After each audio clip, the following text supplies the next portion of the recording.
Hey, we welcome you to Health Monday, and soloing today is Jacob Johnson from Marble City Pharmacy. And I'm surprised you don't have an extended 4th of July all through this week. What's the deal? I was just going to take the whole month of July and just disappear, Yeah. but Jared did that first, so he got away faster than I did. Somebody had to stay. Well, I hope you had a good 4th of July We week. did. How about you? Oh, not bad at all. Good. And you know, with the 4th of July, hot weather and summer is upon us, and that means a lot of things to individuals, and one of those is summer rashes. I don't think about that a whole lot, but summer rashes? You know, I wish I didn't think about it either. All right, so what do we mean by summer rashes? First, if you go to look up summer rashes, you're not going to find anything, because that is not a technical term, that is a Jacob term. And what I mean by that when I say summer rashes is things that we live in a very hot, humid climate in Alabama. In case you haven't noticed, it's been rather warm and rather humid. And during those times, that creates a great opportunity for certain types of rashes to be very, very prevalent. We see them all day, every day in the pharmacy. And so what I'm talking about today, one, I'm going to talk about what we would call heat rash. Sometimes also called sweat rash or prickly heat. You've probably heard that term before. I've heard that before. You've heard that before. That's one thing.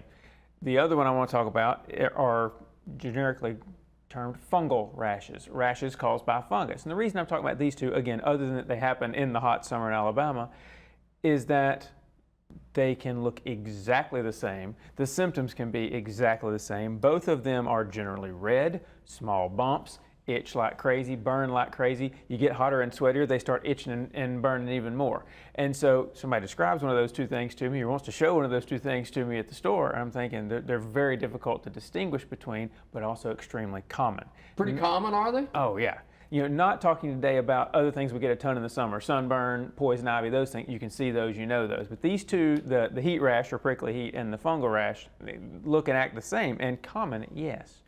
So heat rash affects up to 30% of adults in the United States. It's something that can be recurring in a lot of people for a lot of reasons that we'll get to. But yeah, so heat rash, 30% of folks.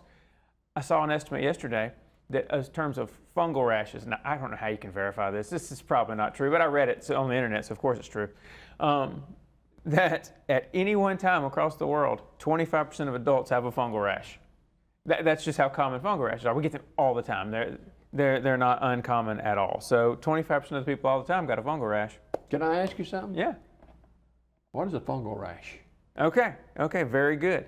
So what I mean when I say a fungal rash, again, we're talking about these red, itchy rashes, and when you're trying to figure out what causes them, it would be caused by a fungus. Because right now on my skin, now I know they got good, expensive cameras. That's a really nice camera you got there, Jimmy Dale. But what you can't see are bacteria, fungus, any number of things that live on this skin all day, every day. And as you can see, they're not causing any infection, any rash, any problem, but they're there. But if conditions arise where they can either get under my skin because of a cut, or it's the perfect environment outside for fungus to thrive and grow, now I've got a rash that will be caused by that fungus thriving and growing. Again, it's always there. It's there right now. It's just not causing a rash because it's not growing rapidly enough and enough to cause a problem. But that's what I mean when I say a fungal rash. It's a rash caused by an overgrowth of fungus on your skin, knowing that fungus is there all the time, just like bacteria, just like dust, just like tiny particles. They're there all the time. So that's what we mean when we say fungal rash. So it's not in my notes, but okay. Who is more susceptible to these kind of rashes? That is a good question. So with the heat rash, people susceptible to it are people who generally sweat heavily and have more oily skin. Some people have naturally more oily skin than others. So those people, you're out in the heat more, you sweat more naturally, you have more oily skin than the next guy. Those are more likely to get heat rash, and we can talk about why in a minute. Fungal rash, more likely to get them, again, living in a hot, humid area, and more likely if you have more overlapping folds of skin. That's about the nicest way I know to say that. So it is more common in people who carry more weight. Places under your arm where torso meets arm, the more skin that is folded in and constantly touching right there, that makes you more susceptible. The more folds you have in your stomach, where skin is overlapping skin. In females, very common to have it under where the breasts lay down on the skin. And so, yeah, the more overlapping skin you have, the sweatier and hotter you are, your job is, your habits are, makes you more likely. So does age have anything to do with it? You know what? You always ask that, and you always seem really giddy when I say no. Yeah. So no, age has nothing. Age has nothing There's to hope, do with man. these. There's So hope. you, Jimmy Dale, are not more susceptible to the things we're talking about today based on age. Well, summer rashes. We're talking with Jacob Johnson, Marble City Pharmacy, this morning, and you know, what do we do to prevent this kind of stuff? Good question, because an ounce of prevention, right, worth a pound of cure. And honestly, the prevention is based on some of the more specific causes. I want to back up to that for just a second. So with this heat rash that comes up, hey, I work outside. Hey, I got a yard to cut. I'm out and I come in and all of a sudden I'm itching like crazy, and I've got this rash that lasts a while. Well, what that's caused by, it's not anything you did wrong. It is a sweat gland or a sweat pore gets blocked. We talked about people with oily skin. Oil, ointments, greases, creams, those things can block sweat pores, can block ducts. And then all of a sudden my sweat's not getting out, and it gets under the skin and causes these really, really itchy rashes that get way worse when you get hotter, start sweating again, and they keep coming back and can last 2 or 3 weeks on their own. And so that's what causes a heat rash. So how do we prevent a heat rash? We have to be really careful with what sunscreens, what ointments, what lotions, what creams we put on, what type of clothing, and how blocking and non-breathable it is we put on. Because if we're blocking and closing off those sweat pores and those ducts, then that's going to trap the sweat in the skin, and we're going to get a heat rash, or at least much more likely to. And then in terms of the fungal rashes, again, I said they're caused by these funguses that are on our skin, but what happens when we start sweating? It gets hot, it gets damp and hot, and all these folds, and they stay wet. We're not getting them dry enough, quick enough, and they stay wet. And in a hot, wet environment, the fungus that's already there and not causing anybody an ounce of trouble gets really happy, because it's an environment that it can grow way quicker than your body can stop it from, and that's where the fungal rash comes from. And so preventing those, keep your skin clean and dry. Wash, and then it's not just wash. People say, well, I shower all the time. That's great. How thoroughly do you actually dry yourself in all your folds after your shower? Huge, huge factor in causing fungal rashes. So it's not just the sweat outside, but I shower all the time. That's great. Are you thoroughly drying yourself? Because in the summer in Alabama, if you don't, I got news for you, you're gonna get a fungal rash. That's a huge cause. So you gotta get clean and dry as often and as quickly as possible in the summer. And to prevent, again, that heat rash, you want to sweat as little as possible.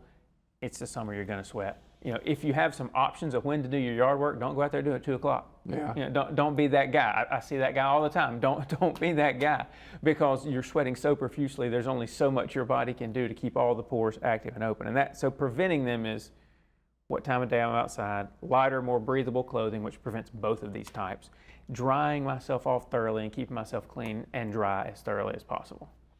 Wow. Summer rashes, and we've got, golly, usually in Alabama, we get into October before it really starts cooling down, so we got a long way to go to deal with stuff like this. We do. It keeps coming. Fortunately, at least as we go, it stays hot for a while, but the humidity starts to drop. And you get that September, October, the air starts drying off a little bit. The nights start getting a little cooler. It's not staying as damp outside all the time, which is what it feels like right now. It feels like right now you walk outside and you're almost walking into a hot rain, just because it's so humid and so hot. And that's really why we deal so much with these at this time. I remember my mama years and years ago, she was a little overweight, not a whole lot, but she would, after her bath and stuff, she would use like powder and stuff like that.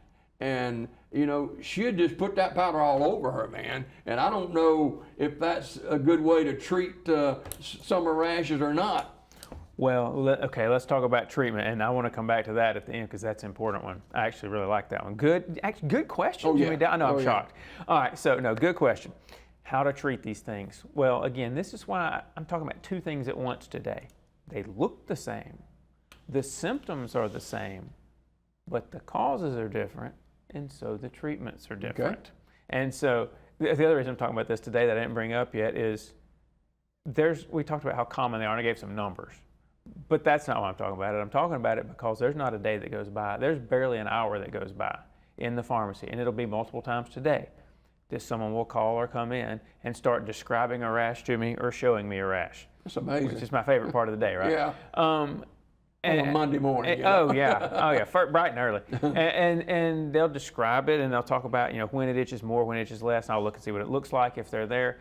And there's not an hour that goes by that I'm not yeah, that's exactly. At this time of year, there's not an hour that goes by that I'm not having this exact same conversation. Right. And so hey, let's talk about, I'm going to ask you some questions, maybe try to figure out which of these two, if it's one of these two that I'm dealing with, so we know what to do. So treatments. Well, if it's heat rash, you don't have to do a whole lot. That's the good news. It'll go away on its own in the latest 2 or 3 weeks. But during that time, if you want it to go away within those 3 weeks, you got to do what's hard to do. You got to stay out of the sun as much as possible, stay out of the heat as much as possible. Cool the skin, wet rag, whatever, where you're getting it as often as possible. Avoid those times of the day. Now, if you're that guy that, well, I work construction, I can't avoid that. That's true. Mm-hmm. Damp rags in the cooler as much as you can take with you. Those spots in your skin, cool them off as rapidly and as often as possible when they start getting really itchy to make it heal itself in a couple of weeks. And be very mindful with these rashes because we do this. Yeah. And you know what's here? We talked about this earlier. You know what's here? Bacteria. Yeah. And so we get a little cut on that rash we've been doing this to all day. And next thing you know, I don't have a heat rash anymore. I have what I thought was a heat rash, and now I have a bacterial skin infection, which we're not talking about today. So you got to keep a close eye on them, be careful about scratching them. Keep them as cool and wet as often as possible with a damp rag on these heat rashes to cool them off. That's how we treat them, because they'll go away on their own. Fungal, different story. Back to the powder. Powders are great ways to absorb moisture, get that fungus suffocated, basically. So yes, antifungal powder, Gold Bond, there's a million of them out there. Gold Bond, just the oldest everybody talks about. These cornstarch powders, and some of them are treated with antifungals within the powder as well. Mm-hmm. Those are great treatments for fungal rashes. But there are creams, there are sprays. I basically tell people, we have antifungal medicines to treat these fungal rashes in any form you feel like. You want a spray? That's fine. You want a cream? Ointment? That's fine. You want a powder? That's fine. They all work. Just which one are you going to use? Which one are you going to apply? Which one are you going to remember to put on there every day? Which one's easier for you to take in the car with you if you work out in it? Whatever the case may be. And that's why powder is sometimes a simple answer for people. Hey, I can be walking on the job site and give me a quick, down the shirt. Oh, yeah. Yeah, I mean, hey, great. Powder's great. In other words, I don't have to take my shirt off and put a bunch of cream on. That's fine. Powder's great. Whichever one you will use is going to be the one that works for you. So these non-prescription kind of? These are all non-prescription. That's why this is something we deal with a lot, because I don't have to send people to the doctor. People come in and go, hey, I know you got something out here pointing to this for this, and then I'll have to talk about, okay, when did it start? What are you doing these days? Try to figure out what kind of rash we got, and we get a good look at it, and then, okay, it's either this section or this section. Now let's talk, and we'll find what works for you. Because a fungal rash won't go away on its own. You got to treat it. Wow. So we covered a lot of ground this morning, and some closing thoughts on summer rashes, fungal rashes. You talked about scratching. You got stuff underneath your nails and stuff like that, and it can create some real issues. Well, yeah, you can start small and just get bigger and bigger and bigger with these things. So on these final thoughts, I'll give you a couple. Don't be embarrassed to come in and talk to me about it. People are like, hey, I got a rash. Let's talk about your rash. It's okay. People have rashes. We'll go off in the corner. You can talk. It's okay. It's not embarrassing. Please feel free to come talk to me. Again, I do this a dozen times, just over every day. This is not a new or rare thing for people to come in and want to show me a rash. Not my favorite part of the day, but not a big deal. So yeah, come in. Let's talk about it. We can get you the medicine. You can get the itch to go away. You can get it treated. You can prevent it for next time. We can talk about it. Let's get educated on it, and let's not keep having to deal with it, right? All right, that sounds good. Anything else? That's it, my friend. I mean, you got a lot of notes right there. I said most of them. I talk fast. Yeah. And I can't read them. So I got you. Well, Jared's not here to help you walk through it, and stuff like that. Jared is not here. Which thanks makes for coming this morning. Yes, sir. And Jacob Johnson, Marble City Pharmacy. With Health Monday, we're talking about summer rashes. get with them and find out which you're dealing with and get the treatments and get ready for the rest of the summer. Closing thoughts on Daybreak right after this.